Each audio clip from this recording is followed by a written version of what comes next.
everybody. My name's Darlene and I have Parkinson's. I thought today that we would possibly talk about, am I ready for change? I'm a person who has probably in the past resisted change more than most. Some people don't like change, and I guess I'm one of them. But I was always adventurous. So when I was young, it didn't bother me to move to a new place or do any of those things or try something new because I was a very adventurous person. But I always did it planning ahead. So when it comes to having no control over the changes that are happening, then it becomes a little more of a challenge for me. So the big change that we have coming up is we're going to have to find another place to live. We are going to try and find a place, as I told you, to share with my daughter and her pets and her friend.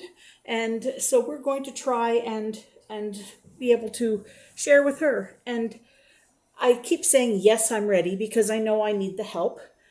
But, there is a part of me that, when you go to lose the freedom of your independence, it's kind of scary, it's like, what else do I give up, But I can't, I've been noticing things like I can't open the jars or even, the little containers that have the plastic tops on them.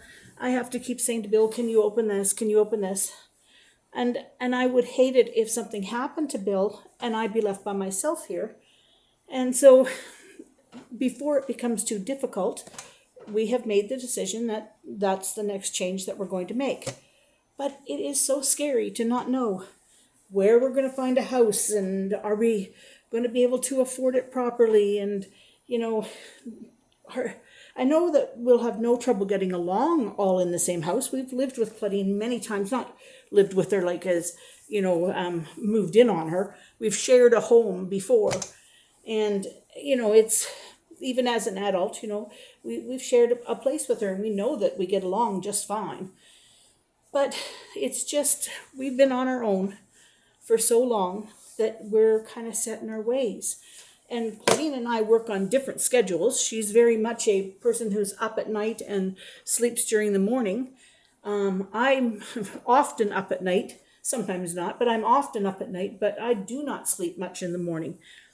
I get up and that's my time of day that I can do a lot of things. My afternoon time is when I kind of shut down and sit sedentary. So there is things like that are a bit frightening. As far as being ready to pack up and move, no, I'm not ready for that at all. I've always liked to do my moves in plastic bins. And of course, when I made the move out here, I got rid of all those plastic bins because I had nowhere to stack them. I had 25 bins and I had nowhere to stack them. So I sort of dispersed them out to my kids, their friends, so that everybody could have bins to store stuff in. Well, I can't get all those bins back. Claudine will be using hers. So I can't get them all back. So it'll be a case of, buying some more bins or else finding boxes. Well, I'd rather just do it in the bins. I don't need as many as that. If I had 15 bins, I could get most of my small stuff in 15 bins. But if you go out to buy 15 bins, that's a very expensive price. So I'll have to see, going up to Walmart today. So I'll see what price they are there. Maybe I can buy, if they're not too bad of a price, I can buy 5 of them. And at least I would have something to get started with. But I also don't want to pack everything up here months before I have to. It won't take long to pack this little place up. So you don't want to pack it up too early, but I worry about leaving it so late that, because I won't have the help. Claudine will be packing up all her stuff. Now I have been taking the last few months to kind of go through my cupboards and say, oh, I don't need this or I don't need that. And, eliminating some of the things that we don't need, which that's probably the biggest help of all. But I do have other things that I should go through because I have a lot of stuff here that I really don't need. Now, I believe wherever we find will probably be bigger than where I am right now. So my pieces of furniture will definitely fit in. So I don't really need to worry about any of them. It's just all the knicky-knackies and things like that. But when I say am I ready for change, I don't mean necessarily the physical packing up and doing that, am I ready emotionally to say, I have given up my total freedom? Like, I'm I'm not too sure, but I know I have to do it. It's like somebody who knows they need surgery and they say, "Oh yes, I'm ready," and then it comes time for their surgery and they go, "Ooh, I'm kind of scared." Well, you have to do it, so you just have to get through it, and then when it's done, you say, "Well, why was I so afraid of that?" Or "Why was I worried about that?" Or, you know, it's one of those things you don't need to be worried about. It just happens. So I guess I legitimately know that that's how I need to do. So I'm going to face it head on. I'm going to trust that wherever we go is going to be nice, and that it will be so nice to have Claudine there. Just for little things, like Bill will have a little more freedom. He won't have to be there for whenever I need a jar opened or something. He'll be able to have a little more freedom. And if we get him a scooter, gosh knows, he might become the scooter man of the neighborhood. You just never know. Anyway, I also wanted to tell a story. Doesn't put me in a great light, but that's usual for my stories. But when I was younger, not even that much younger, like I'm talking, Cleedon would have been, probably 10 or 11. And, maybe he wouldn't have been that much. No, Cleedon would have been about 6 or 7, I think. Anyway, every Friday night, we played cards with another friend, their husband and wife, and their last name was Elke. So we played cards with Elkies, and we played at their house one week and our house the next week. And whoever's house you were at, they provided the snacks, and the other person brought something to drink, and then we all shared. So you hosted it one time and hosted with food, and the next week you went to their house and they hosted with food, and the opposite person brought the drinks.